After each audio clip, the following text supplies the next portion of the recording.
But yeah, thank you so much for being here, Amy. We are kind of kicking this off to celebrate the release of your first trad-pubbed novel, right? Which is a Mhm. mystery called To Kill a Queen. So that, yeah, it just came out, what, a week and a half ago? Not very Yeah, like, nearly tomorrow, 2 weeks ago, so she's long. brand new, she's fresh. She's still a very, very fresh newborn baby. Mm. Uh, but to kick us off, yeah, can you just tell us about the book?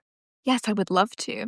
So, as you said, she's my first traditionally published fiction book. So, I've got a few self published historical fiction novels that I did by myself over the last few years.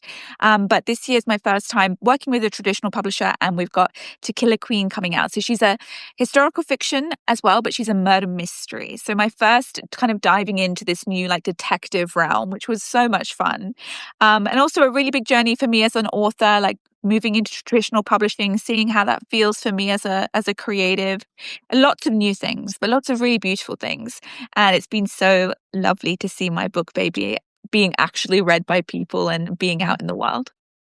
Oh, I absolutely love that. And for those of you who are familiar with Amy and her amazing Substack, you know that we both share a real interest in like the reality of publishing and the different paths to publishing. So we absolutely will talk about that. But I Yes, want to please. spend a little bit longer talking specifically about To Kill a Queen. Can you Mhm. share a bit about like the pitch and where the idea Yeah. came from? Okay, so I did a degree in medieval history.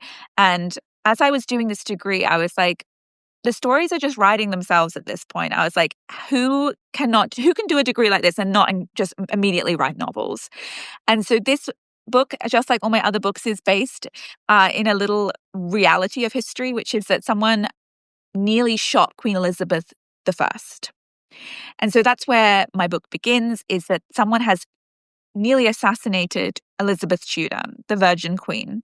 And my protagonist, Jack, who is a detective who used to be a criminal. So we've got like a redemption arc happening here. Jack is they kind of skirt the edge of being both a boy and a girl. They move in between both spaces of gender within this realm. And so they're a really good detective. They can go into lots of different spaces. And they decide that they're going to figure out who was trying to kill Queen Elizabeth I.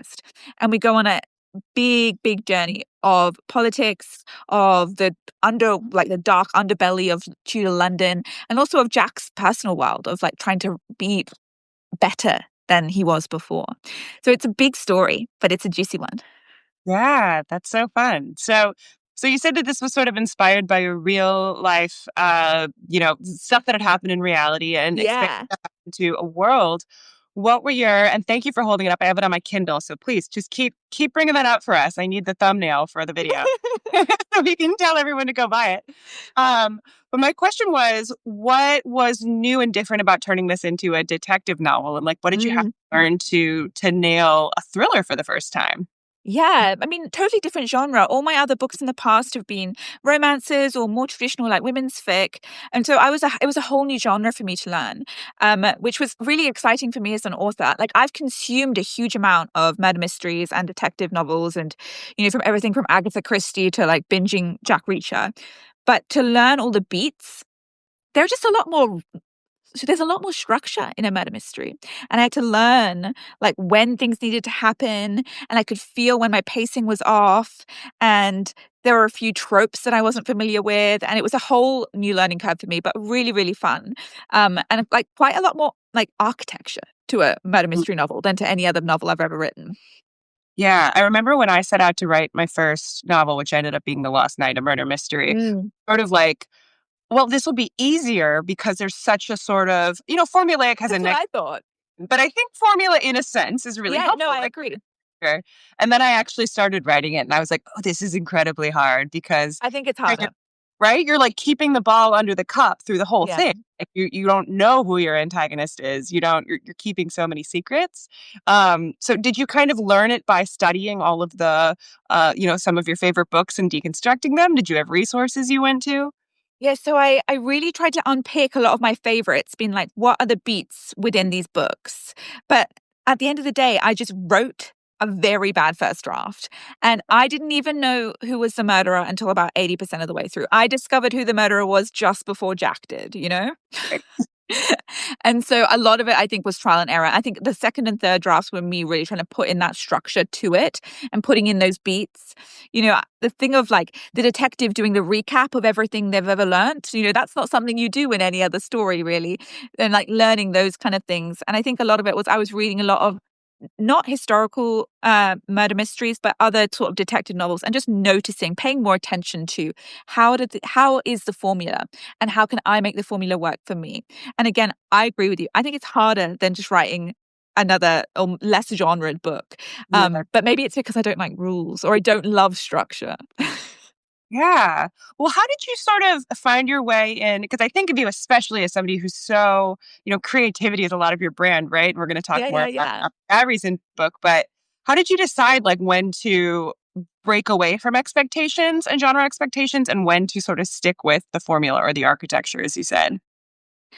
I think this is about my relationship with my creative intuition. And as soon as I was excited about something that didn't fit the genre, like excitement for me is absolutely what I must follow. And it's actually basically impossible for me not to follow excitement. So I wasn't breaking rules because I wanted to break rules, but as soon as I got an idea that broke with convention, that like I was like, ooh, I had to follow it. And that includes things like with my historical fiction as well, like I have a very modern tone of voice and it Mhm. pisses people off, but it excites me. Yeah. And I like this idea of making a historical fiction novel really familiar and to remind us in this day and age that we are not so different from those in the past. You know, that's a really big break from convention that not is not a fan for everyone, but for me, it excited me. And as soon as something excites me, I'm like, okay, well, if it excites me, it's going to excite at least another person. So I'm going to trust that. Yeah, yeah, absolutely. Was it okay, so you are working on this manuscript that's a totally new thing for you, but you know it's Mhm. right as you have this energy for it, right? You have this excitement and this passion and you're like, this is gonna be my next book. Did you decide I'm not even gonna think about the path to publication until I finished it? Were you kind of like, if I'm gonna do this commercial genre, I'm gonna try to go the trad publishing route? Like, how did that come about? So this book baby was always going to be self-published, always, always. I had even had her edited by my editor that I use for all my self-published books, um, and it was through happenstance that I had a conversation with a fiction agent, and I was signed with a fiction agent around the time where I was going to self-publish To Kill a Queen. And we had the conversation about whether we wanted to do this traditionally or if I was going to continue and do it self published. And it was pure curiosity for me. I think someone asked me the other day, why? Why did you choose to try to publish this book when you knew self publishing so well?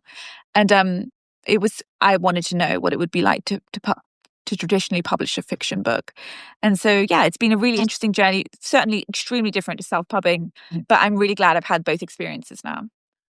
Yeah. Oh, I love that because it's something that I feel in your Substack too is this, yeah, sense of playfulness and curiosity and also like trying things for the experience. And I think Yeah. there's so much sort of fear of experimentation in this genre, especially if you're already in a trad publishing, or I suppose I don't have the personal, Yeah. even if you're self-published, it's sort of like, well, if I know that this kind of works, there's like a devil feeling towards it of like, but it's such a tenuous sort of, career and industry that like I can't, We can't play. okay, we can't play in it. And yet you took this attitude to it of I'm gonna forego all of the knowledge I've already picked up on how to self-publish something and go do Mhm. like this. Um, can you just say a little more about Yeah, I'd like love to. the bravery it took to go into that? Thank you for I really appreciate you saying that because I think you're right. We're living in a culture where whatever industry we're in, but particularly for writers, it's like once you found something that works, I don't think you should move out of that because this is a crazy industry and you might lose everything you've ever made. I There's a real scarcity story that comes with all authors on all their journeys. And whilst I never want to underplay the fact that this is difficult, but doing what we do is hard. Also, like, it's not, I don't want to buy into the scarcity stories we're told. And there is room for experimentation. And something I'm constantly trying to remind myself is I'm an author for life. Like, this book it's not it. I got so many other books I'm going to write. I am obsessed with the process. I'm going to keep creating. And to give a chance on something a bit different with one book is not a huge risk for me. In fact, it's a much bigger risk for me not to. So I want all authors to first of all understand like this is a hard industry, but the scarcity stories are keeping us small and they're missing out on potential and opportunity, I think, a lot of the time because we're so afraid to take risks. And the second thing is that, like, again, ideally, I'm writing a fucking shit ton of books in my life. So let's take a risk on them and figure out what is going to work for me in the long term and try different things. Because again, we're looking at industries that aren't working optimally at the moment. So let's try and look at the different opportunities we have to see what works best. Yeah. Oh, I love that so much because it certainly feels like because it's not really clear what's working in publishing right now, Mm. at least what I'm hearing from my publishing team, and I love them and they're smart people, but their reaction is like, so we get smaller, we get We get quiet, smaller. right? I had pitched a speculative fiction next, and they were like, we don't know that your readers are Risky. follow you. That's risky. Let's do it. And it's just, you're making me realize too that when I had my debut come out, I remember in 2019, it felt like so much was riding on it, right? And there's this whole narrative of only as good as your last book. And if a book doesn't do well, your career is over and everything is riding on this. And now when a debut author, wants some advice or asks me how to sort of get through the day, I'm like, work on your next project. Remind your nervous system that this is just going to be one of many, many, many things that you will write and put out in the world. We are writers for life. It's so Mhm. beautiful. And I agree. I think that I think the publishing industry needs to change its perspective on this because the pressure that's put on the next book is way too much. And it also just doesn't make sense business wise. Like, not Yes. only is it harmful to us, like spiritually and like personally, because it's putting too many eggs in one basket, but it doesn't make sense in a business perspective either. We have a huge long career. Like, we're not athletes. We don't need to retire at 30. We are going to keep writing. And not only that, we're going to keep getting better and better. So trying to, be so cautious and you're only as good as your last book. These narratives are holding us back from our brilliance in such a huge way. And I want writers to feel safe enough to take risk because risk is where we find like amazing fucking art. Mhm, mhm. It's where right. It's where like, that's the point of what we're doing is that we're being vulnerable, we're connecting with other Yeah. people, we're creating something out of nothing, we're tapping into that sort of universal creative energy, right? So And that's beautiful. so antagonist that's such, an antithesis to this idea of being small and being safe and Yeah. doing the same thing.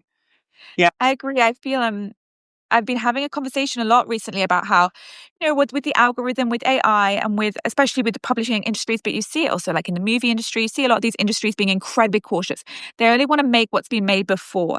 They only want to see what's been done good in the past. No one's willing to take any risks. The algorithm is only promoting a certain type of creation. And we're seeing a flattening of culture, in my opinion. We're seeing everything that's being made is kind of feeling the same tone. It's because creatives are being told it's risky to do anything else. It's risky to do anything different. When it's like the artist's job to do something different and to make something a bit out there. And I think it's really our responsibility as creatives to make sure that we're always pushing the boat, even when we get a lot of pushback from it. Even when the publishers say, oh, I don't know, that's a bit risky. We say, well, it's our job as creators to be risky and to play and to push the boundaries of what our culture expects. Right, right, because we are in a sense like creating culture. Like if we Yeah. creating, pushing the boundaries and encouraging people to, getting into their imaginations, encouraging them to think in new ways. If we're not pushing that, like who will? Who is? You're right. Like, Andre, like we create culture, artists create culture, writers create culture. Like that is what is a big responsibility. But it's Mhm. something that we need to think about when we're constantly pressured to stay small and to stay safe because we don't want a culture that is flattened, that is the same, that is monotoned. And it's our job to make sure that it isn't. Yeah, yeah. It's like now, if ever there were a time to let your freak flag fly, there we go, It's and now, be baby. weird and write your weird stuff. Yeah, This is the moment. 100%. Are you still writing your spec fic? I am still so I put that idea aside, but for a good reason while I'm quietly writing it and working on something else that excites me, Nice. like a horror thriller. So it's sort of like moving in that direction too. And I'm learning a ton from doing it. I think my agent did have some wisdom in saying like, you also need to figure out how to write a different kind of book. And I was like, Oh, a huge challenge. it is a real challenge. And so I've got a lot of plates spinning and that's when I'm happiest anyway. But I have not given up. Great. Me too. But I need yeah, to feel vaguely overwhelmed at all yes, costs. I am happiest when I have way too much going on, and I am miserable, but then also happiest. Um, but it does kind of beg the question of, it is still a business, right? We are still Yeah. op this as our career, and, these choices that we're making, like, the safe thing I've already done or the new thing or trad publishing or, self-publishing have Mm, a lot of impact on our regular lives and our ability yeah. to do this. So to start with that's a huge topic, but to start with a smaller question, can you share maybe some of the surprises or learnings that you gained from moving from, and sort of being able to compare side by side the experience of self-publishing versus trad publishing for this? Yeah, definitely. I mean, for me, I felt the lack of flexibility affect my lifestyle a lot more with trad pub. I haven't, I only sold US rights, and for my self pub, I had, obviously everything was everywhere at one point of time, trying to make sure everyone has access. I just have less control. And for me, that's hard as someone who's like, if I was like to list my core principles, like autonomy is really up there. And so, financially and also just like in terms of like who's accessing my work for the trad pub, and you might not expect this, but for trad pub, it's been harder. Mm. And so that's been really interesting, especially in terms of like the business perspective of it. But that being said, I was paid upfront, for this book. Whereas self-pub, I'm funding it until I make money. And so there's less risk in that way. And so there's loads of different things that I've had to learn in terms of business-wise and what's going to be best for me as an author when looking at the difference between self-pubbing and trad-pubbing that have been really, really interesting. And I'm still weighing up the difference. I think it's still probably a little too early for me to make a big call, but it's been incredibly different process. I won't lie, like incredibly different between trad and self-pub. Yeah. Yeah. Well, and you also, and I see that there's a few questions coming in, so don't worry, we are going to get to them. I am also keeping an eye down there. But you also have done nonfiction that Mm, has been trad published, right? So yeah, you've done both fiction and nonfiction. yeah, Uh, you have such a like interesting and varied career, I think, compared to a lot of people in this industry. But can you share sort of where did the idea for The World Needs Your Art come from, and how did yeah. decide to what was that sort of path to publishing as well? It's so bizarre because everybody, most people know me for my nonfiction, and most people know me for We Need Your Art or for my work about like what it means to live a creative life. But my fiction, I'm a fiction author. Like that's where it begins, baby. And without me always wanting to have written stories, none of these nonfiction books would have come about. But essentially, what happened was that on this journey of writing my fiction, I just began writing about the process of being a creative and how vulnerable it is, the work that we do, and I started documenting it and accidentally beautifully built up this like side career of being a nonfiction writer as well. And so absolutely grateful. I love it. I love speaking about this. I love speaking about what it means to be someone like us. We're so needed and so important. Um, but yeah, it was kind of like a surprise. Yeah. Um, and so I got, both these traditional publishing deals within the same year. And so it's been really interesting watching what's happened for that. Because again, like I self-published nonfiction, I self-published fiction. I knew what it was like to take up space in those realms, but it was very different to take up space in those traditionally publishing worlds. For my trad pub, I've been very, very open about my nonfiction deal. It was a very large deal for me.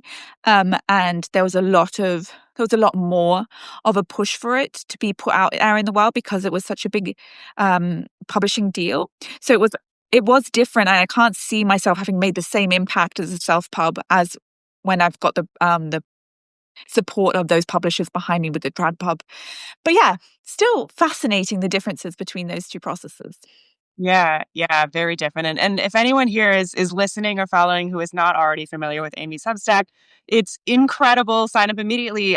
Both because she's so inspiring and talks so much about the process and how to tap into that creativity, but also because she is. Thank you. Give us a visual. Maybe hold up for the thumbnail because she is so candid and open about the monetary side of things, which is something that often our industry is very close-lipped about. Yeah, As you said, there's again that scarcity mindset. If somebody else's deal is bigger than mine, people can feel weird about it. People, if they have the bigger, yeah. feel weird about talking about it. And in the end, I think we really share a attitude of like candor helps everyone. It Candor, helps everyone. yeah, the only one that maybe doesn't help is the publishers, and like that's like the boss. Like the boss is fine. They're going to be okay. They're going to be okay. It's we authors who need to be more open about that stuff with one another and with the rest of the community. With 100%. Yeah, did it take like was it a conscious decision of like I'm going to be really candid about this experience and the financial side of it from the start? Was it scary? What made you decide to be really open about that? It is like it was innate for me to want to share, but that doesn't mean it didn't come with a huge amount of resistance because Mm, I felt how taboo it was, and there were consequences. Like people are continually pissy with me, like continually pissy with me for being as open. But I have absolutely no regrets, and I think it's incredibly important that all creative industries. I'm an author, so I know that it's incredibly important for authors to speak about how it is we're treated, paid. What expectations are around us as we navigate publishing deals. And so I've been incredibly transparent about both my book deals, and I will continue to be. But it does come at a cost. These industries, I think, expect a silence. And I'm not entirely even sure, like, why or like what's their I don't really I haven't thought about a huge amount like why they are so invested in our silence, to be honest. Although skeptically you can make some assumptions, but yeah, there's been trouble for me and I've been told to be quiet. But I got paid an amazing book deal of $300,000 for this book, and I got paid $10,000 to write this book. And really interesting experiences with both publishers and incredible people working behind the scenes. Some hard moments, some good moments, but I want to always be incredibly open about what it is like to be an author and what it is we can do and how it is we can support each other and what it is we are worth. yeah. No, I appreciate that so much. And it's funny, my partner is a data scientist and she kind of from the start I was the first author she met when we started dating, and she just kept being like, no, but somebody must have this data. Somebody must have the Where data is it? about the market research and who's buying your books and how much other people are getting paid and what successes and how things are selling and why and how well ads work and this and that. And I was like, no, really. If we're kept away from it, I don't really think a lot of it exists. That's what I'm always like. I'm like, does no one know at all? What are we doing? Where the data's out there. Like someone needs to be the one who goes and gets it. It is amazing, isn't it? Like no other industry would work this way. No other Um, industry would be selling a consumer product without any like consumer research that we can see, that we're where are aware. the details?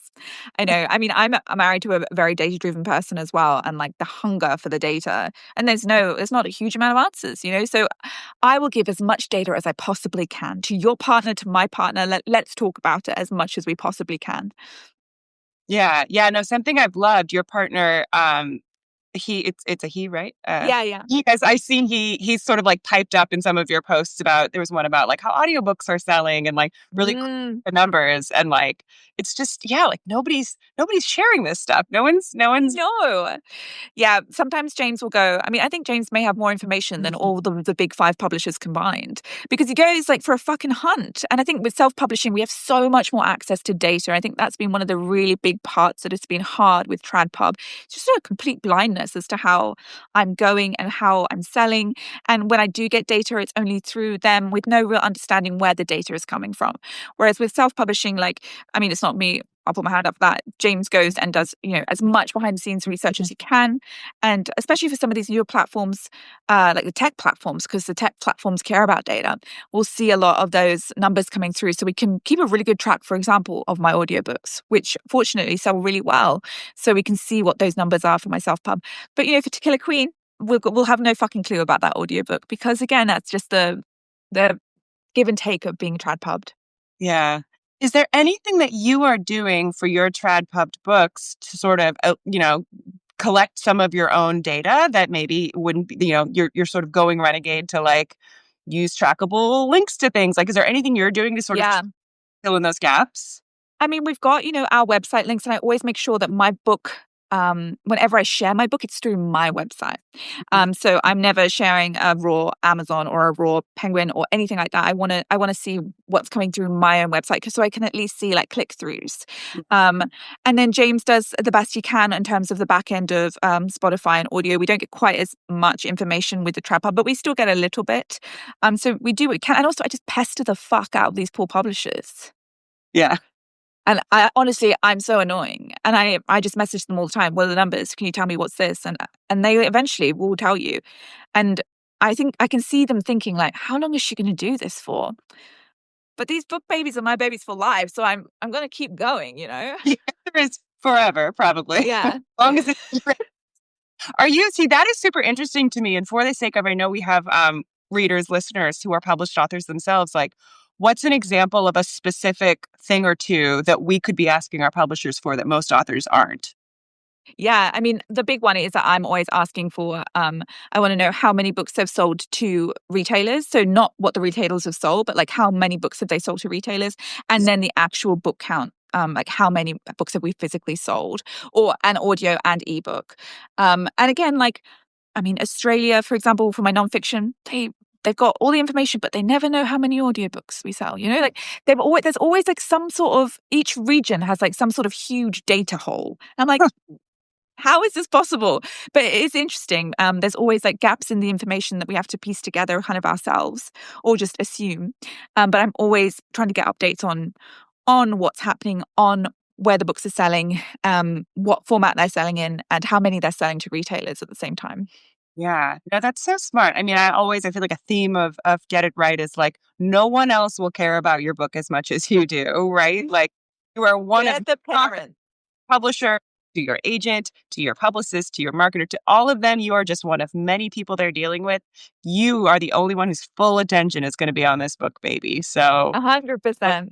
this- I think that's we've got to really remember that. And I think a lot of creators and authors can get quite bitter about it because Mhm. you know, especially if you haven't self-pubbed, if you've gone straight into the trad pub, you're like, well, like these people are meant to care a lot, and they are, and they should, but no one will care as much as you, and nor should they. This is your book, baby, and you're this book's parent, and you made it, and you should be the number one champion of them. And that is how it should be. You obviously should be getting support, but at the end of the day, it's us, and we've got to be the ones that push up, follow up, and make sure that these books are getting the attention they deserve. Right. We need to be their champions. Yeah, we're there. Mhm. As you said. Do you have any advice or learnings that you're going to carry forward, especially from dealing with and working with this publishing team? I mean, obviously, you're working with other people when you're doing self-publishing too, Mm. but is there something you sort of have picked up along the way of getting what you want in a that is, still maintaining relationships? Yeah, definitely. In fact, I have a whole notes app of it's called The Next Book Deal. And it's just looking at how and what I would want in order for me to go ahead with another traditional publishing deal. One really big one is I will never, ever do to book 1 year ever again. Not just for myself, but because I think the publishers thought maybe that To Kill a Queen would ride off the back of We Need Your Art. It's too much. It's too much for my audience. I've been selling to them all year, and I think they're a bit fatigued. It was also just too tight of a turnaround for To Kill a Queen. We weren't able to sell any foreign rights because the turnaround was too quick, and foreign rights are typically bought within more than a year's worth of time before publication was due. And this book was bought and published within like less than a year. So we really, like, it was just too quick a turnaround.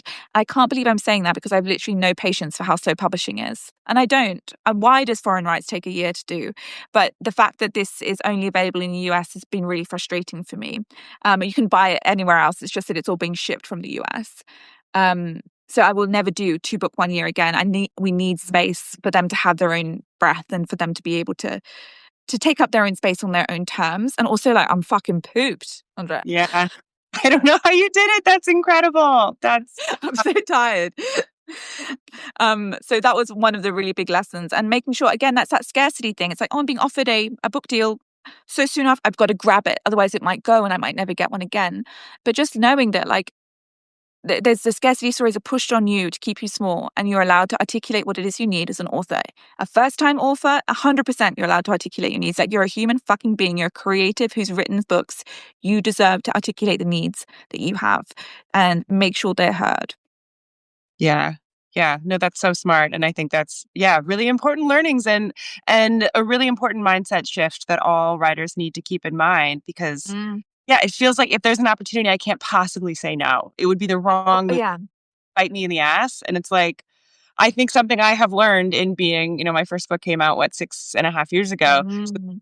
It is like saying no means you're leaving space for sometimes something a better offer, a more important, more Yeah. time for the work that you need to put in. Like there's all sorts of reasons to say no, and it can feel really scary, but it's part of sort of betting on yourself and having that confidence in your work and your Yes. career, right? 100%. Again, like, coming back to the fact that we're going to have long careers. Like, this is not just one book. Like, we need to make sure that we are setting ourselves up for long, beautiful careers of writing, and Mhm. not just going to burn ourselves out within, the year. And I've spoken to a writer who had, like, it was some ridiculous amount of books under contract because she couldn't say no, and she was, first of all, hated her life, like Oh, hated her life. And second of all, was going to burn out pretty quickly. And it's yeah. like, you need to say no. And there was going to be more books that come around the corner. You need to trust. And yeah, I think, again, a lot of creative industries are making us feel like we have to take whatever we can get. And that is a narrative that is keeping us powerless. And when you exercise your power as a creator, as an author, you bring power not just to you, but to us as, like, a creative class. And I think it's a really fucking incredible thing to do, to articulate your needs when you're navigating with these gatekeepers. Yeah. Oh, I love that. I love that you're choosing to say no is not just in the service of yourself, Yeah. it's in the entire writing community. And Yeah. your decision to assert yourself and to have boundaries actually lifts the tide for all boats, right? It's the exact opposite of the scarcity mindset. Exactly. Like, Yeah. we need to realize this is not just about us. And every time you advocate for yourself, you advocate for all of us. And every time you say, "I know I want more," you're asking more for all of us. And so this really isn't just about you. We are making more and more room for all of us. And yeah, rising tide, baby. We are all rising with it. Like, we need to understand that we are in this together. Yes. Oh, absolutely. I love that so much. I want that on a bumper sticker. I want Mm. that note on my computer. Like, I think we all need to internalize that in a big way. I have one more question I want to ask you, and then I want to kind of turn to audience questions because I see that there's a few that have been coming in. Please add them, and we'll start addressing those because I'm sure you all have lots of burning questions for Amie. But you referenced in having two books in one year, which is insane. That your audience was a little burned out when with you doing the marketing and with you doing the sell. Mm. And I think something we're all struggling to answer is how do we find our audience? How do we sell to them? How do we do it in a way that feels organic? How do we do it in a way that doesn't feel shilling? So I just hoped that you could share what are sort of your maybe two or three kind of marketing tips that you have for authentically selling your books to the right people for all of us, whatever kind of books that we write. The first thing I think we absolutely need to understand is that when you sell a piece of art, when you sell a book, you are doing something very, very generous, and it isn't icky and it isn't weird. And you're not, like, selling a dodgy car. You're selling a fucking book, like a book. Do you know how much you love books? I love books. Like, selling books is like a holy, holy thing. And I think we're so used to associating selling with being the most disgusting version, manipulative version of humanity. But what you are doing is you are telling people about a piece of art you made that will delight them and take care of them and challenge them. And we need to really understand that every time you hop back on your Instagram stories and say, "Hey, Barnes and Noble are having a fucking sale," and you just feel so gross. But the reality is that we need more books, we need more readers, and every time you do this, you are helping the world become a better place. And this perspective shift needs to happen because it is always going to feel a bit weird. We're living in a culture where selling feels a bit icky. Um, but you need to understand that what you are selling is holy and needed and making the world a better place. And the idea that I would feel gross or like, and I did. Just so you know, like, I'm not exempt from this. I did feel gross about how much I was pushing To Kill a Queen and We Need Your Art. Like, I've gone fucking hard this year for both my books. But I'm just a little girlie who's trying to make people make more art, and maybe read a murder mystery, And there's Yeah. nothing evil about this poor little girl who's just trying to make people read more books. And we need to make sure that you understand that perspective as you try and market your creations. I think what I've learned is that we do need breaks, I think, spiritually from selling, and having an entire, like, I didn't get a break. There was no breaks really for me selling. It was one to the other, and I needed a break from selling. I need a pure creation space. And so making sure that we do have like the eras where we make sure we're championing our work, but also having time off from that is really important. And then in terms of feeling like it feels like you, or it feels, aligned with who you are, Mm, I think I have two things to say to this. I think there are ways to make it feel better, but I think it's always going to feel a bit cringe. yeah. And I don't think you're going to find a way to like fully exempt yourself from feeling a bit gross about it, because you're just backing yourself in a culture that says, do not do that. That's embarrassing. But I think there are ways that can feel aligned. Like, it doesn't feel good for me to like create false scarcity and say, I'm only releasing 10 books of To Kill a Queen, and then if you don't get them, then and then I accidentally release another 10. Those kind of schemes aren't going to feel good or align with me. But honestly, and repeatedly telling you that I think you should buy this book because it's a delight and it's going to take care of you over the winter season, like that feels good for me, and it feels like Amie. But it also still, of course, feels a little bit cringe. Marketing will make you feel uncomfortable, but that doesn't mean that it is not deeply important or needed. Yeah. Yeah. For your own books and for the entire For industry the and world. world, right? Yeah, I'm really loving this mindset shift, because if somebody buys your book, whether they do it on, I mean, hopefully not Amazon, but we understand if they do it at Amazon, if they do of it, course, yeah. they do it, from a independent bookshop, whatever it is, they are supporting, yes, you, the author, but they are also sending a signal to your publisher that this is the kind of book that readers want. They are Mhm. supporting all the people who work at the publisher who are in the business of putting out books. They are supporting the seller, ideally, again, a bookstore of some kind. They are putting another book into circulation that maybe is going to find its way into a little free library or a secondhand bookstore. Like, there's so many downstream effects that are actually not about you, Not um, about you at all. that are And I just, think, yeah, making things sorry, better. Andrea, I was just thinking, even like in a more macro way, although I think we're talking quite macro here, but like we're living in a world of like 10-second to 30-second reels. Buying a book, promoting a book, like this is what we need. Yeah, Like it's important. it does not need to be, and this is where too I'm in such defense of anything people consider like a popcorn thriller or Oh, go brand for it, baby.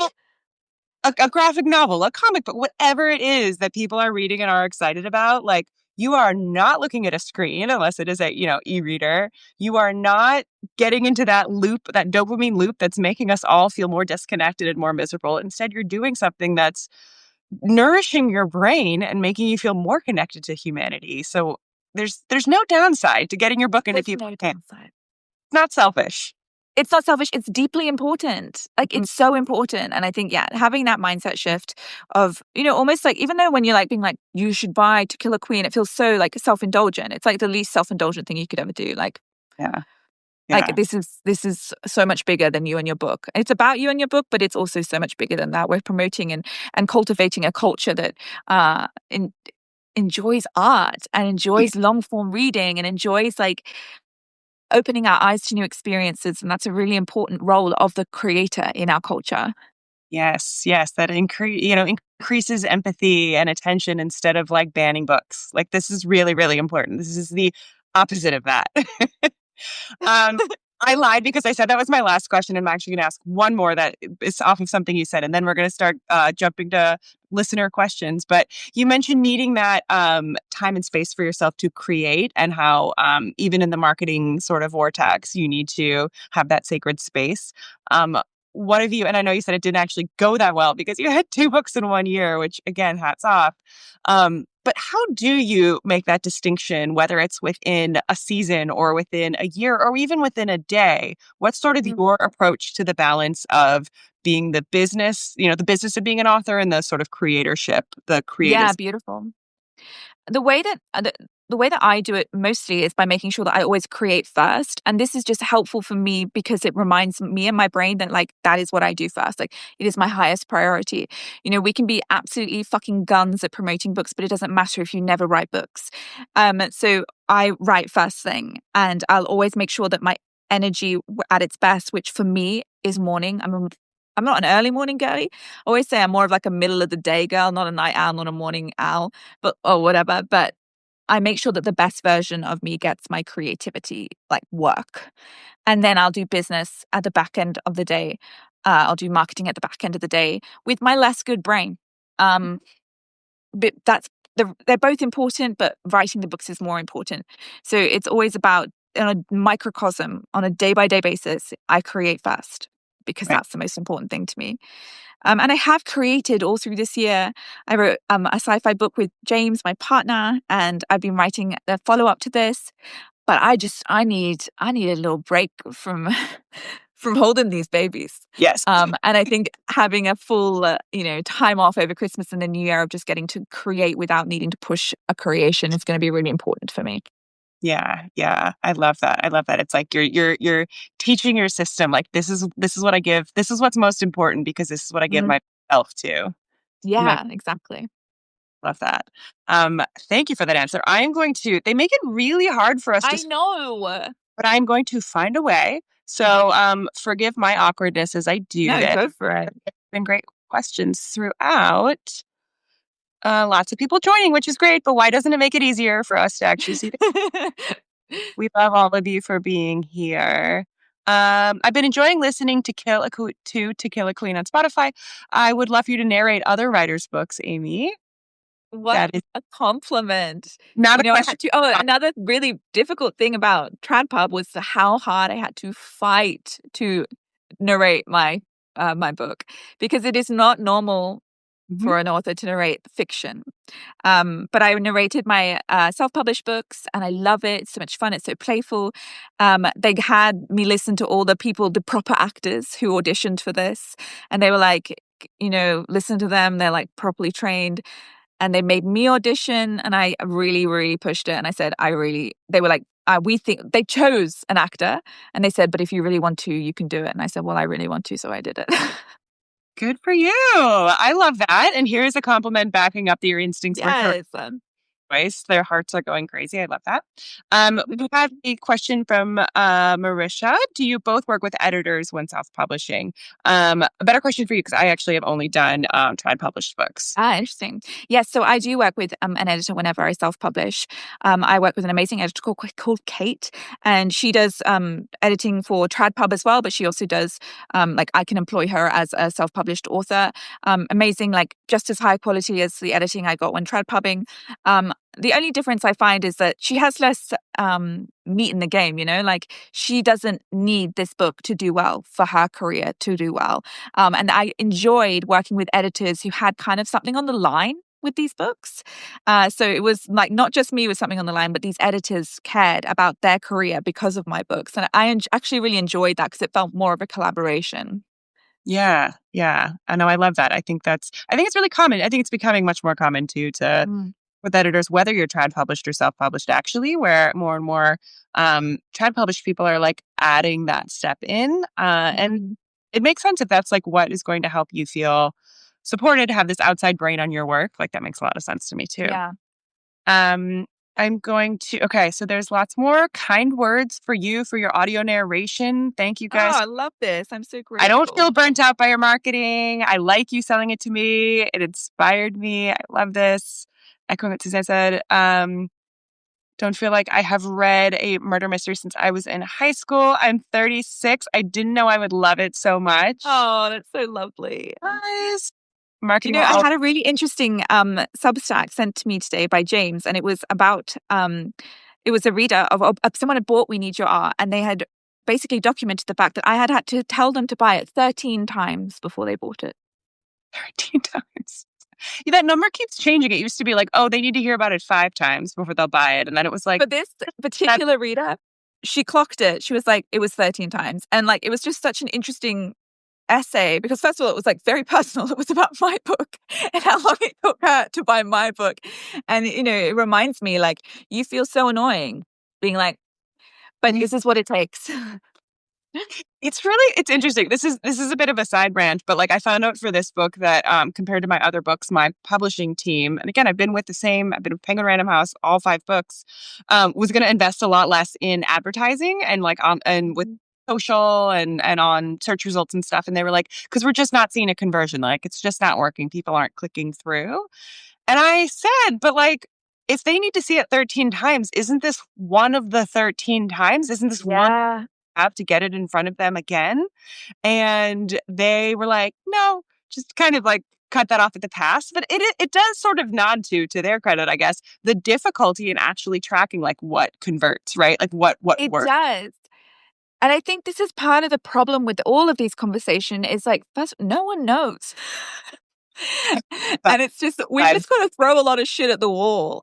And for some, we need to throw it at the wall 13 times. For others, it might be less. But, it's a consistency that I think that people get very tired of as the creator, because they think, why am I doing this again? But consistency is so important, because we're scrolling past things so quickly nowadays that, to actually be like, you might look at something, and this is what this Substack said. She said, I was reading Amie's work and I was so engaged. I was like, that's so cool. I would love to read that book. She's saying I would love to read that book like multiple times. And we just need to keep making that connection. yeah, yeah. Someone pointed out to me recently that I was like, oh, duh, is that I follow thousands of people on Instagram. I see a Mm, tiny fraction of any of their posts when I actually open Instagram, right? So this yes. is going the other way. If I make 6 posts in a row that are about, The Last Fairy Out, my last book, the odds that anyone is going to see any of them are pretty low. It's very, very unlikely someone's going to see 6 times Oh, from they're me. never going to see Like, oh six my God. times. Yeah. Like they're going to see it maybe once and they can We get unfollow me. so overwhelmed because we feel like we're not just making promotional stuff about our books, but like we're thinking about it like we are so overwhelmed by our own books, but nobody else is, and we got to keep remembering that. Nobody else. I mean, I'm sure you've had the experience of like someone you know, let's say decently well, who's like, "Oh my gosh, you had a new book," and you're like, "I have not shut up about it for 1 minute in the last 3 months." But it's people are busy. It's it's so upsetting, and it will happen all the time. It's Oh my every god, you have a you book. you you read a book? What do you think I do? So this is the takeaway is for everyone. Like, don't shut up. You do not need to shut up. You just keep Yeah, bashing the head so that person will see one of the 8,000 posts that you yeah, made of it. and keep remembering like it's generous, it's generous, it's generous. Yeah. Yes, it's good for everyone. A sort of related question from James. Andrea, I want to hear from you. Have you found that the more successful your fiction is, the easier the marketing side gets? Oh, how I wish that were true. I mean, I guess it's there's sort of a logical fallacy within the question because yes, I've been That's doing my James. That's my longer. James partner. I'm like looking at him. He's in the other room. He wants to say. Hi, Jane. Hello. So the reality is, I don't know that I have become more successful because my best-selling book, by far, by a factor of many, was my third book, and I have 5. Mm, Right? 2 before that sold okay. I had a 4th that sold better than the others, but not as well as the third, and then my 5th, my newest one, actually, for whatever reason, The Last Fairy Out sold the worst of all of them. mm. We can spin all sorts of reasons why, but um, I think all I can sort of do is like show up fresh for each book, remind myself that I poured this work into it, that I'm proud of this product, and that like I want people to learn about it and to hear about it. Mm. I've written it in a vacuum and it doesn't actually, make it into people's hands. So I don't know that it's gotten easier, although maybe it's gotten easier in the sense that I have more inroads of I'm a little bit more of a known entity, maybe with, Yeah, fiction review editor at People or something. Like it's a little bit different from starting from scratch and feeling like you're yeah, contacting everyone. I have a little bit more maybe clout if or when I was like looking for a venue for an event, I was able to be like, I yeah. read You knew. Yeah, 5 books, da da da. So in that sense, it maybe gets easier, but it's this whole like more successful thing, this idea that like as if it's always you're up. you're just going to keep, moving up that, climbing that corporate ladder.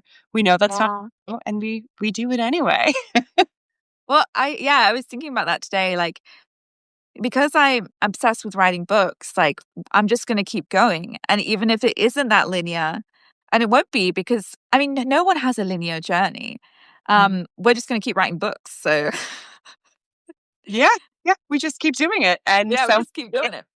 some might hit. This might become my most popular book like 10 years down the line when You have, some yeah. producer reads it, picks it up at a secondhand store, and decides he wants to make it into a movie. Who knows?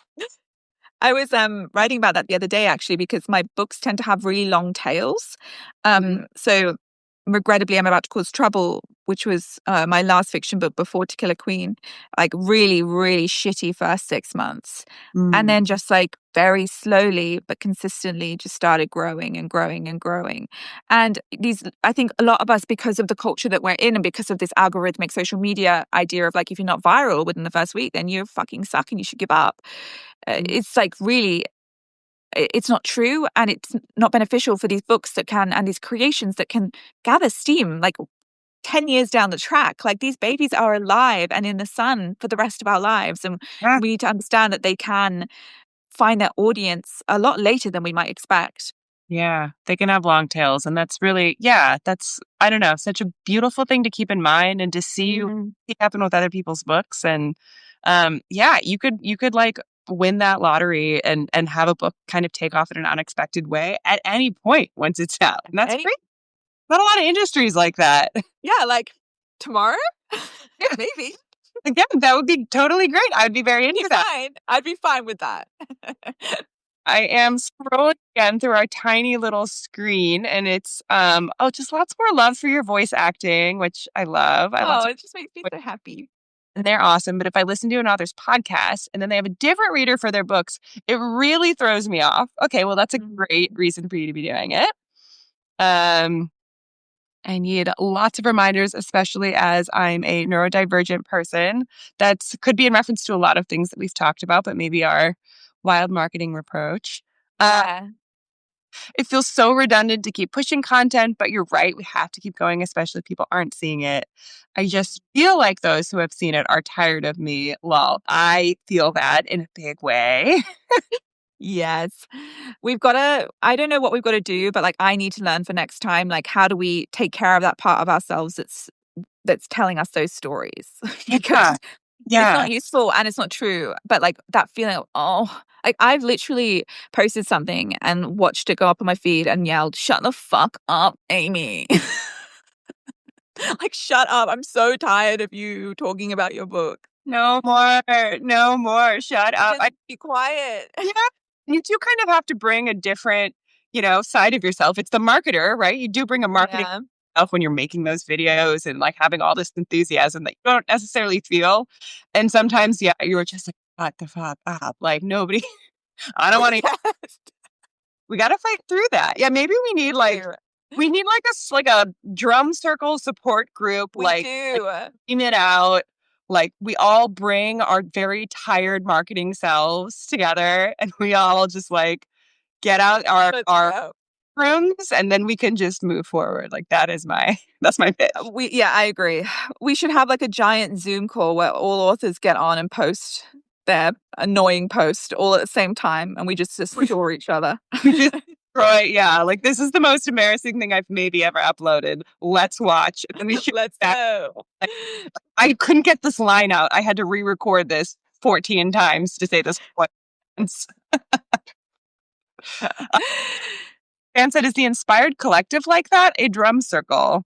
Oh, I love that. Yeah, so my little community that we have all creatives come together on a Sunday. It is a lot like that. We have create sessions every other Sunday, and a lot of the times people use the create sessions to self-promote their art because they want to be around other people as they do it, because it is such an isolating and silly thing. Yeah. And it's nice to have community, other people who are like, yeah, I also feel like a pain in the ass. Yeah, we all do. Well, that is Yeah. a beautiful launch pad for we have Susanna's in for our marketing embarrassment drum circle. Love it. But let's kind of wrap with why don't you very quickly give us the elevator pitch one more time for To Kill a Queen? Then can you share where people can find you online, where they can connect with you, where they should Yeah. all that good stuff. Thank you, Andrea. All right. Queen Elizabeth I, nearly dead, nearly assassinated. My Detective Jack was a criminal, now absolving for his sins by solving this murder or attempted murder. Bit gay, bit naughty, very fun. To Kill a Queen. That was great. That was great. And you can find her so in the US, she's very widely available. You can buy her from Amazon if you're wanting to get her from outside of the US. And if you want to listen, or if you want to be part of this book for outside of the US, Audible or Spotify, not Audible, Spotify is a really great place to listen to her. But she should be easy to listen to outside of the US. And as everyone has said, quite well narrated, apparently. Not to brag, but Amie Not Preston. to brag. So that's how you can find her. If you just Google To Kill a Queen, she'll come up somewhere. And then in terms of finding me, my Substack, Amie McNee, on Instagram, Inspired to Write. Message me, be with me. I mean, the things I'm writing about are about like what it is to live a creative life and how it is to do the brave and vulnerable things that us artists do. Love that. Love that. And loved this conversation. And Thank you. I loved so it. grateful to you for chatting with me and answering all my burning questions. And I'm leaving this feeling really inspired to like write my shit and shoot my shots. So like tell people about them because that's like part of what we're trying to do with creating art. Part of our job. It's part of our job, baby. Loved it. I'm so grateful, Andrea. Like, just important for us creatives to get together and to talk about this. Absolutely. This was a delight. Thank you to all 132 of you for joining. That is so fun. I am picturing all of you in a big room together. We're in a big auditorium. Delish. Thank you for spending your lunch or evening with us. And this will be available as a video and as audio afterward if there's anything you want to return to. And everybody go buy To Kill a Queen. Thank you. So grateful. Have a beautiful rest of your day. Thank you. You too. Bye. Bye.